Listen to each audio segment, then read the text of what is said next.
ഞാനിവിടെ അമേരിക്കയിൽ തിരിച്ചെത്തിയിട്ട് ഇപ്പോൾ നമ്മുടെ ആദ്യത്തെ പാചകമാണ് ചെയ്യാൻ വേണ്ടിയിട്ട് പോകുന്നത്. ഇപ്പോൾ നമ്മൾ ഈ അടുക്കളയിൽ ഇരുന്നിട്ട് പാചകം ചെയ്തിട്ട് കുറച്ചായിട്ടുണ്ട്. എനിക്കാണ് ഇപ്പോൾ ഒരു മാസമൊക്കെ ആയിട്ടുണ്ട്. അപ്പോൾ ഇന്ന് നമ്മൾ ഉണ്ടാക്കുന്നത് എന്താണെന്ന് വെച്ചിട്ടുണ്ടെങ്കിൽ നമ്മുടെ ചപ്പാത്തിയുടെ കൂടെയൊക്കെ കഴിക്കാൻ വേണ്ടിയാണ്. ഈ ചോറിൻ്റെ കൂടെ കഴിക്കാം, പക്ഷേ ചപ്പാത്തിയുടെ കൂടെ കഴിക്കാൻ വേണ്ടിയിട്ട് നല്ല സൂപ്പറായിരിക്കും. അപ്പത്തിൻ്റെ കൂടെ എന്തിൻ്റെ കൂടെ ആണെങ്കിൽ കഴിക്കാം. അപ്പോൾ ഞാനിവിടെ എടുത്തേക്കുന്നത് ചെറുപയറുണ്ടല്ലോ, ചെറുപയറാണ് എടുത്തേക്കുന്നത്.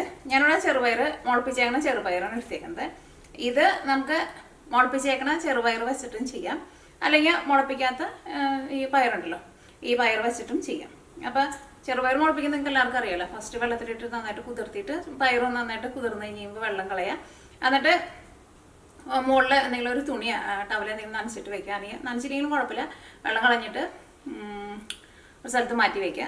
അപ്പോൾ പിറ്റേ ദിവസത്തേക്ക് പെട്ടെന്ന് ചെറുപയറൊക്കെ ആകുമ്പോൾ പെട്ടെന്ന് മുള വരും. കുറച്ചും കൂടി നല്ല മുള വേണമെന്ന് വെച്ചിട്ടുണ്ടെങ്കിൽ അതനുസരിച്ചിട്ട് 2 ദിവസം വയ്ക്കുക. അപ്പോൾ നാട്ടിലൊക്കെ ആകുമ്പോൾ ഞാൻ കഴിഞ്ഞ പ്രാവശ്യമല്ല, എൻ്റെ 3 പ്രാവശ്യം നാട്ടിൽ പോയിട്ട് ചെറുപയർ മുളപ്പിക്കാൻ വേണ്ടിയിട്ട് വെച്ചിട്ട് ഇവിടെ എന്താണെന്ന് വെച്ചിട്ടുണ്ടെങ്കിൽ ഇവിടെ അങ്ങനെ അത്രയ്ക്ക് അങ്ങോട്ട് ചൂട് വരില്ലല്ലോ. അപ്പോൾ ഇവിടെ പുറത്ത് ഇപ്പോൾ ഒരു 3-4 ദിവസം ഇരുന്നാലും അത് കേടുവരാണ്ടിരിക്കും.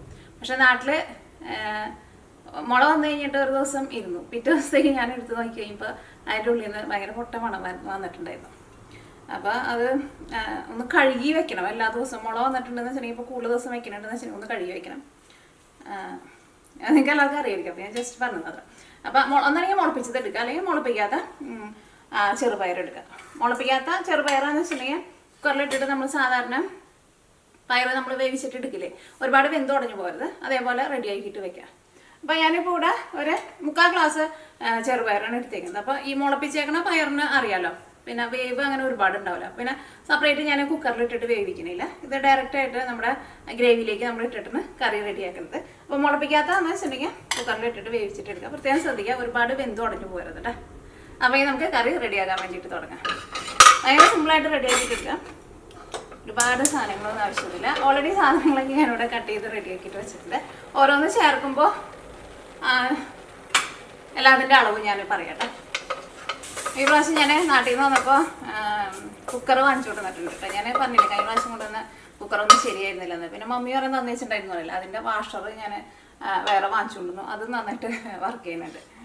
അപ്പോൾ നമ്മുടെ പാൻ നന്നായിട്ട് ചൂടായിട്ടുണ്ട്. ഇതിലേക്ക് നമുക്ക് ഓയിൽ ഒഴിക്കാം, നമുക്ക് ഇഷ്ടമുള്ള ഓയിൽ ഉണ്ടാക്കാം. പിന്നെ ഇതിലേക്ക് നമ്മൾ തക്കാളി ചേർക്കുന്നുണ്ട്, വേറെ കുറേ സാധനങ്ങളൊക്കെ ചേർക്കുന്നുണ്ട്. പക്ഷെ തക്കാളി നമ്മൾ ചേർക്കുമ്പോൾ കുറച്ച് നന്നായിട്ട് തക്കാളി ചേർക്കണം കേട്ടോ. അപ്പോൾ ഞാനിവിടെ അതാന്ന് നോക്കിക്കേ, ഇതേപോലത്തെ 2 തക്കാളി ഇടുന്നുണ്ട്. ഇത് അത്യാവശ്യം നല്ല വലിയ തക്കാളിയാണ്. ഇതിൻ്റെ ഇത് ഞാൻ വാങ്ങിച്ചിട്ടുണ്ട്, തൈ ഞാൻ വാങ്ങിച്ചിട്ടുണ്ട് നടാൻ വേണ്ടിയിട്ട്. ഇതിനെ ബീഫ് ടൊമാറ്റോ എന്ന് പറയും. ബീഫ് തക്കാളി നല്ല വലിപ്പം വയ്ക്കുന്നത്, പിന്നെ എന്താ പറയുക, നല്ല ജ്യൂസി ആയിട്ട് ഇരിക്കുകയും ചെയ്യും. സാധാരണ നമ്മുടെ നാടൻ തക്കാളിക്ക് എന്ന് വെച്ചിട്ടുണ്ടെങ്കിൽ, ചെറിയ തക്കാളിക്ക് എന്ന് വെച്ചിട്ടുണ്ടെങ്കിൽ ഒരു 4 തക്കാളി എടുക്കും. ചൂടായിട്ടുണ്ട്. ഇനി ഞാൻ ഇതിലേക്ക് ഒരു 3/4 ടേബിൾ സ്പൂൺ ചെറിയ ജീരകം കേട്ടോ ചേർക്കുന്നത്. ജീരകം നന്നായിട്ടൊന്ന് മൊരിയണം. ജീരകത്തിൻ്റെ ഒപ്പം തന്നെ 5 വലിയ വെളുത്തുള്ളി ഇതാ നല്ല പൊടിയായിട്ട് കട്ട് ചെയ്തിട്ടുണ്ട്, അതും കൂടിയിട്ട് ചേർക്കുക. കാരണം ജീരകത്തിൻ്റെ കൂടെ തന്നെ ചേർക്കുക. കാരണം സവോളയൊക്കെയാണ് ജീരകത്തിൻ്റെ കൂടെ ചേർക്കാത്തത്. കാരണം സവോളയിലൊക്കെ നല്ല വെള്ളം ഉണ്ടാവില്ല. അപ്പോൾ നമുക്ക് ജീരകം മൊരിഞ്ഞിട്ടില്ല, ഇതിപ്പോൾ രണ്ടും കൂടിയിട്ട് ഒരുമിച്ച് ചേർത്തിട്ടുണ്ടെങ്കിൽ കുഴപ്പമില്ല. പിന്നെ അതേപോലെ തന്നെ നമ്മൾ ഇതിന് വേണ്ടിയിട്ട് എരിവിന് വേണ്ടിയിട്ട് പച്ചമുളക്, അപ്പോൾ ഞാനൊരു 2 പച്ചമുളകാണ് ചേർക്കുന്നത്. ഇതിലേക്ക് നമ്മൾ മുളക് പൊടിയും ചേർക്കും. അപ്പോൾ പച്ചമുളക് നിങ്ങളുടെ എരിവിനനുസരിച്ചിട്ട് ചേർത്തോട്ടെ. ഇതേപോലെ 1-2 കീറിയിടാം.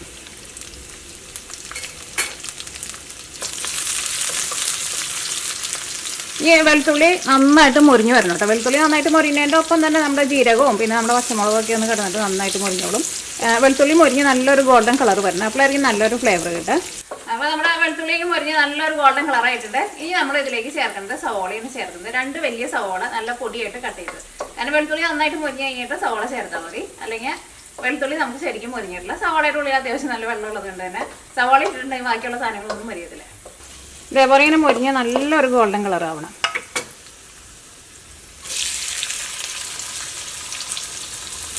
കറിവേപ്പില നാട്ടിലേക്ക് വരുന്നപ്പോൾ കണ്ടമാനം കറിവേപ്പില ഇടാറുണ്ടായിരുന്നു. ഇവിടെ നമുക്ക് അത്രയ്ക്കാണ്ട് ഇടാൻ വേണ്ടിയിട്ട് പറ്റില്ല. പിന്നെ എന്തായാലും കുറേ ഇട്ടാലും പാട് തന്നെയാണ്, കത്തിയിൽ നിന്ന് എടുത്ത് മാറ്റാൻ നേരം ഉണ്ടാവുള്ളൂ. ഈ സവോള ആയിരുന്നാലും നന്നായിട്ട് മുരിങ്ങണം കേട്ടോ. മുരിഞ്ഞിട്ട് നല്ലൊരു എന്താ പറയുക, മുരിഞ്ഞ് നല്ലൊരു ഗോൾഡൻ കളർ വരില്ലേ, അതേപോലെ വരണം. ഇതിലേക്ക് നമ്മൾ ജിഞ്ചർ ഗാർലിക് പേസ്റ്റ് ചേർക്കാം. അത് നമ്മൾ ഇപ്പോഴല്ല കേട്ടോ ചേർക്കുന്നത്, കാരണം ഈ സവോള നന്നായിട്ടൊന്ന് മുരിഞ്ഞ് കഴിഞ്ഞിട്ടാണ് ഇതിലേക്ക് നമ്മൾ ജിഞ്ചർ ഗാർലിക് പേസ്റ്റ് ചേർക്കുന്നത്. അപ്പോൾ വെളുത്തുള്ളി നമ്മൾ സെപ്പറേറ്റ് ചേർത്തിട്ടുണ്ട്, ജിഞ്ചർ ഗാർലിക് പേസ്റ്റിൻ്റെ കൂടെ നമ്മൾ വെളുത്തുള്ളി ചേർക്കുന്നുണ്ട്.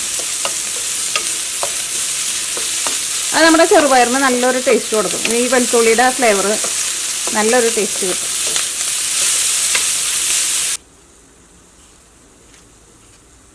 അപ്പോൾ നമ്മുടെ സവാളയ്ക്കും മരിഞ്ഞ് നോക്കിക്ക് നല്ലൊരു ഗോൾഡൻ കളറായിട്ട് വന്നിട്ടുണ്ട്. ഇനി നമ്മളിതിലേക്ക് ജിഞ്ചർ ഗാർലിക് പേസ്റ്റാണ് ചേർക്കുന്നത്. ജിഞ്ചർ ഗാർലിക് പേസ്റ്റ് ഞാനിവിടെ 1 ടേബിൾ സ്പൂണാണ് ചേർക്കുന്നത്. അതിൻ്റെ ഒരു ഇച്ചിരി ബാക്കിയുണ്ട്. ഈ ജിഞ്ചർ ഗാർലിക് പേസ്റ്റിൻ്റെ ആ പച്ച ടേസ്റ്റ് ഒന്ന് മാറണം. ജിഞ്ചർ ഗാർലിക് പേസ്റ്റ് അങ്ങനെ ഭയങ്കരമായിട്ട് അങ്ങോട്ട് മുരിയാൻ വേണ്ടിയിട്ട് നിൽക്കണ്ട, അത് കുഴപ്പമില്ല. എൻ്റെ ഒരു പച്ച ടേസ്റ്റാണ് പോയാൽ മതി. ഇനി നമ്മളിതിലേക്ക് മസാലപ്പൊടികളൊക്കെ ചേർക്കാൻ വേണ്ടിയിട്ട് പോകണം. സാധാരണ നമ്മൾ കറിയിലേക്ക് ചേർക്കണം മഞ്ഞൾപ്പൊടി, മല്ലിപ്പൊടി, മുളക് പൊടി, ഗരം മസാലയും ചേർക്കുന്നുണ്ട് നമ്മളിതിലേക്ക്. ഫസ്റ്റ് നമുക്കിതിലേക്ക് മഞ്ഞൾപ്പൊടി ചേർക്കാം. മഞ്ഞൾപ്പൊടി ഞാൻ ഇതിലേക്ക് 1/4 ടേബിൾ സ്പൂണാണ് ചേർക്കുന്നത്. ഇത് നന്നായിട്ട് കുറച്ച് വയ്ക്കാം. മഞ്ഞൾപ്പൊടി നന്നായിട്ട് മുരിയണം. അപ്പോൾ മഞ്ഞൾപ്പൊടി നന്നായിട്ട് മുരിഞ്ഞിട്ടുണ്ട്. ഇതിലേക്ക് നമുക്ക് മല്ലിപ്പൊടി ചേർക്കാം. ഞാൻ സാധാരണ ഇതേപോലെയാണ്, എൻ്റെ വീഡിയോ നിങ്ങൾ സ്ഥിരമായിട്ട് കാണുന്നത് അറിയാം. ഞാൻ എല്ലാ മസാലപ്പൊടികളും എപ്പോഴും സെപ്പറേറ്റ് ആയിട്ട് ചേർക്കാം, കാരണം മഞ്ഞൾപ്പൊടി മുരിഞ്ഞ് വരാൻ വേണ്ടിയിട്ട് ഇച്ചിരി സമയം എടുക്കും. ഞാൻ സാധാരണ കറികളിലേക്ക് മഞ്ഞൾപ്പൊടി കുറച്ച് കൂടുതലും ചേർക്കാറുണ്ട്. അപ്പോൾ നന്നായിട്ട് മുരിഞ്ഞിട്ടുണ്ടെന്ന് വെച്ചിട്ടുണ്ടെങ്കിൽ ആ മഞ്ഞളുടെ ഒരു പച്ച ടേസ്റ്റ് ഉണ്ടാവില്ല. മഞ്ഞളൊക്കെ ആകുമ്പോൾ നമ്മുടെ സ്കിന്നിനൊക്കെ നല്ലതാണ്. അപ്പോൾ അതുകൊണ്ട് ഫസ്റ്റ് മഞ്ഞൾപ്പൊടി ചേർക്കും, അത് കഴിഞ്ഞിട്ട് മല്ലിപ്പൊടി, അതിൻ്റെ ഏറ്റവും ലാസ്റ്റ് മുളക് പൊടി ചേർക്കും. കാരണം മുളക് പൊടിക്ക് അധികം മുരിയണ്ട, പെട്ടെന്ന് മുരിയും. അപ്പം എല്ലാം കൂടി ഒരുമിച്ചിട്ടിട്ടുണ്ടെന്ന് വെച്ചിട്ടുണ്ടെങ്കിൽ എന്താ പറയുക, മുളക് പൊടിയൊക്കെ പെട്ടെന്ന് കരിഞ്ഞു പോകും. അപ്പോൾ ഇനി ചേർക്കുന്നത് മല്ലിപ്പൊടി ഞാനിവിടെ ഇതേപോലെ ഇങ്ങനെ ടേബിൾ സ്പൂണിൽ നോക്കിക്കേ, ഇതേപോലെ ഇങ്ങനെ നിറച്ചെടുത്തിട്ടുണ്ട്. 1 ടേബിൾ സ്പൂണും ഒരു ഇച്ചിരിയും കൂടിയിട്ട്.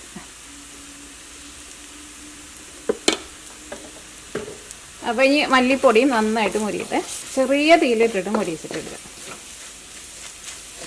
ചിലപ്പോൾ നിങ്ങൾ ആദ്യമായിട്ട് ഉണ്ടാക്കണവരൊക്കെ ചിലപ്പോൾ ഈ സമയമൊക്കെ ആകുമ്പോൾ ചിലപ്പോൾ നമ്മൾ പാനിലേക്ക് നോക്കിയിട്ടുണ്ടെങ്കിൽ ആകെ പുകയൊക്കെ കയറിയിട്ടുണ്ടാകും. അങ്ങനെ എടുത്തിട്ടുണ്ടെന്ന് വെച്ചിട്ടുണ്ടെങ്കിൽ കറിക്ക് കയ്പ്പരസം വരും. പ്രത്യേകിച്ച് മല്ലിയൊക്കെ കരിഞ്ഞിട്ടുണ്ടെന്ന് വെച്ചിട്ടുണ്ടെങ്കിൽ കറിക്ക് നല്ലൊരു കയ്പ്പരസം വരും. സബോളയ്ക്ക് വരെ ആ കയ്പ്പരസം കിട്ടും. അപ്പോൾ മല്ലിപ്പൊടി നന്നായിട്ട് മുരിഞ്ഞിട്ടുണ്ട്. ഇതിലേക്ക് നമുക്ക് മുളക് പൊടി ചേർക്കാം. നിങ്ങളുടെ എരിവിനനുസരിച്ചിട്ട് ചേർക്കാം. ഞാനിതിലേക്ക് 1 ടേബിൾ സ്പൂണാണ് ചേർക്കുന്നത്.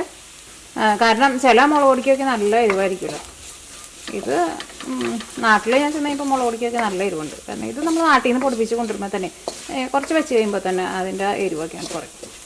അപ്പോൾ നമ്മുടെ മസാലപ്പൊടികളെല്ലാം നന്നായിട്ട് മുരിഞ്ഞിട്ടുണ്ട്. നമ്മുടെ സബോള എല്ലാം നല്ല കിൽക്കട്ടം പോലെ കിളിക്കുന്നുണ്ട്. ഇതിലേക്ക് നമ്മൾ തക്കാളി ചേർക്കട്ടെ. ഇതിലേക്ക് ഗരം മസാലയും കൂടിയിട്ട് ചേർക്കണം. ഇതിലേക്ക് ആവശ്യത്തിന് ഉപ്പ്, ഇതെല്ലാം കൂടിയിട്ട് മിക്സ് ചെയ്ത് കഴിഞ്ഞിട്ട് നമുക്കൊരു മീഡിയം ഫ്ലെയിമിൽ മൂടി വയ്ക്കുക. ഇടയ്ക്കൊന്ന് ഇളക്കിയിട്ട് കൊടുക്കുക. ഇടയ്ക്കൊന്ന് ഇളക്കിയിട്ടുമ്പോൾ തക്കാളി നന്നായിട്ടൊന്ന് ഉടച്ചിട്ട് കൊടുക്കുക. അപ്പോൾ പെട്ടെന്ന് ഇത് നന്നായിട്ട് ഉടഞ്ഞ് നല്ല പേസ്റ്റ് പോലെ കിട്ടും നമുക്ക്.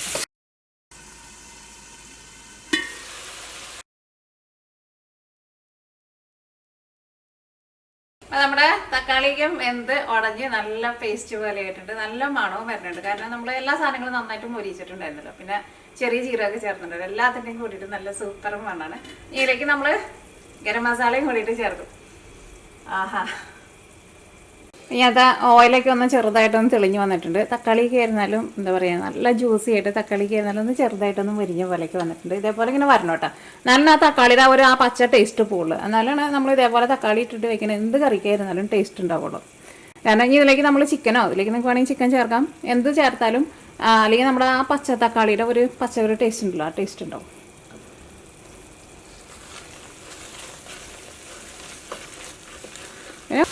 ഞാനിതിലേക്ക് ഗരം മസാല 1/2 ടീസ്പൂണാണ് ചേർക്കുന്നത്. ഫസ്റ്റ് നിങ്ങൾ ഗരം മസാല കുറച്ച് ചേർക്കുക. അത് കഴിഞ്ഞിട്ട് പിന്നെ കറിയുടെ ലാസ്റ്റ് നിങ്ങൾ ടേസ്റ്റ് നോക്കിയിട്ട് ഗരം മസാല അങ്ങനെ ചേർത്താൽ മതി.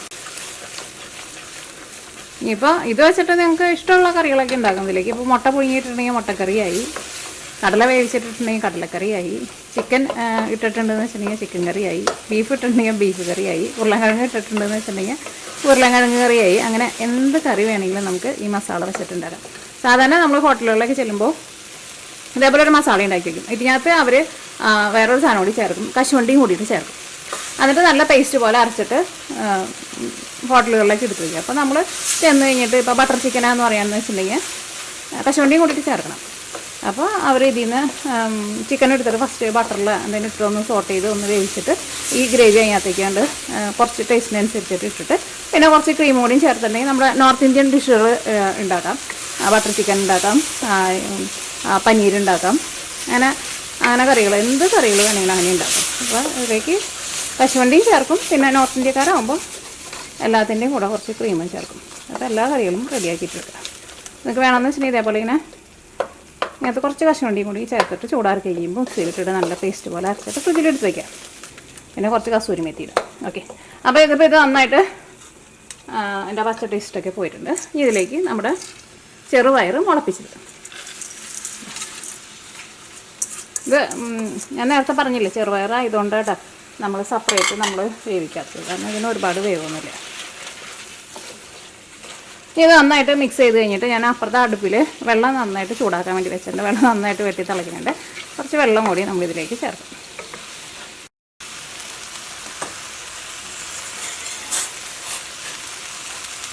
അപ്പോൾ ഇതിലേക്ക് നമുക്ക് നല്ല തിളച്ച വെള്ളം ചേർക്കാം.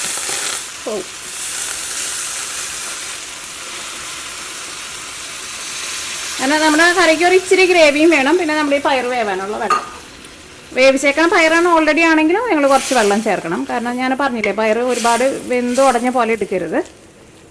കാരണം ഇതെല്ലാം കൂടിയിട്ട് ഒന്ന് നന്നായിട്ട് കിടന്ന് ഒന്ന് വെന്ത് വരുമ്പോഴായിരിക്കും കറിക്ക് നല്ല ടേസ്റ്റ് ഉണ്ടാവും. അപ്പോൾ വേവിച്ച പയറാണെങ്കിലും വെള്ളം ചേർക്കാൻ വേണ്ടിയിട്ട് മറക്കരുത്.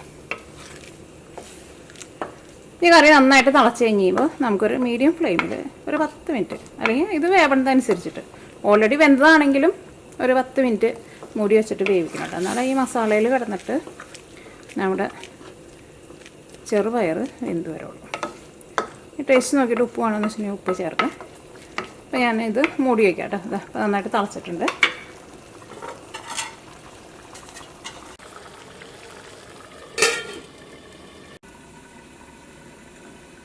തീ ഒന്ന് കുറച്ച് വയ്ക്കാം.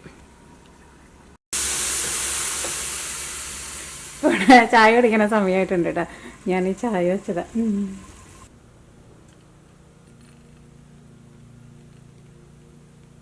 അപ്പോൾ ഈ നമ്മുടെ കറി എന്തായി നോക്കാം. ഇടയ്ക്ക് ഒന്ന് ഇളക്കിയിട്ട് കൊടുക്കണം.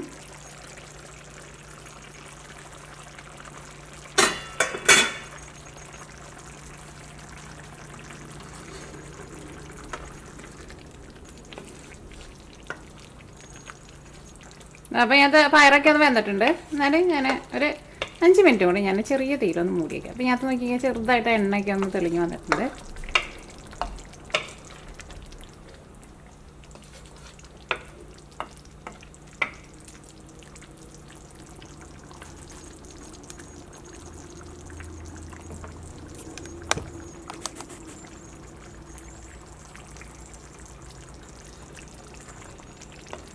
അപ്പോൾ നോക്കിക്കേ, ഇതിനകത്ത് പയറൊക്കെ നന്നായിട്ട് വെന്തിട്ടുണ്ട്. പിന്നെ ഗ്രേവി ആയിരുന്നാലും ഇതേപോലെ ഇങ്ങനെ എടുക്കാം. ചെറുതായിട്ടൊന്ന് കുറുകിയ ഒരു ചാറോട് കൂടിയിട്ടുള്ള ഒരു ഗ്രേവി. ഇതിനകത്ത് ഓയിലൊക്കെ ആയിരുന്നാലും നോക്കിക്കേ ചെറുതായിട്ടൊന്ന് ഓയിലൊക്കെ ഒന്ന് തെളിഞ്ഞ് വന്നിട്ടുണ്ട്.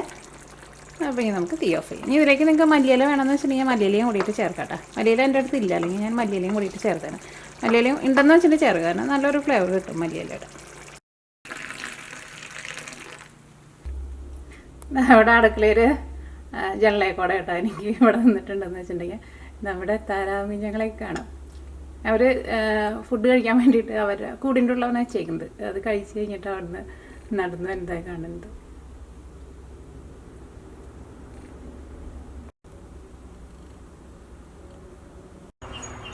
അപ്പോൾ താറാകുഞ്ഞുങ്ങൾ ഇതാ അവിടെ അറ്റത്ത് അവിടെ ട്രംപോലിൻ കിടക്കുന്നുണ്ട്. അതിൻ്റെ അടുത്ത് നല്ലൊരു തണലുണ്ട്, അവിടെ പോയിട്ട് കിടക്കാൻ. നേരത്തെ ഞാൻ ചെള്ളേക്കോടെ നോക്കിയപ്പോൾ ഫുഡ് കഴിക്കാൻ വേണ്ടിയിട്ട് വന്നിട്ടുണ്ടായിരുന്നു. പിന്നെ എന്തായിരുന്നാലും ഓരോരുത്തരും അന്വേഷിച്ച് നടക്കേണ്ട ആവശ്യമില്ല. എന്തായിരുന്നാലും എല്ലാവരും കൂടിയിട്ട് കൂട്ടായിട്ട് എവിടെയെങ്കിലുമൊക്കെ ഉണ്ടാവും. ഇവിടെ ചിത്രശലഭങ്ങളൊക്കെ പറന്ന് കിടക്കുന്നുണ്ട്. ഇതുമൊക്കെ നിറച്ചും വെള്ള പൂ വരും കേട്ടോ, നല്ല ഭംഗിയുള്ള പൂ വരും.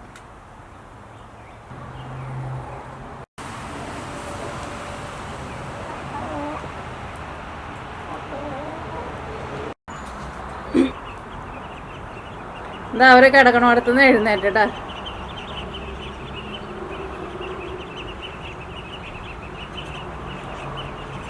അവർ വെള്ളത്തിന് വേണ്ടിയിട്ടാണ്, അതിനകത്ത് വെള്ളം തീർന്നിരിക്കുക. അവർക്ക് വെള്ളം ഒഴിച്ചു കൊടുക്കണം.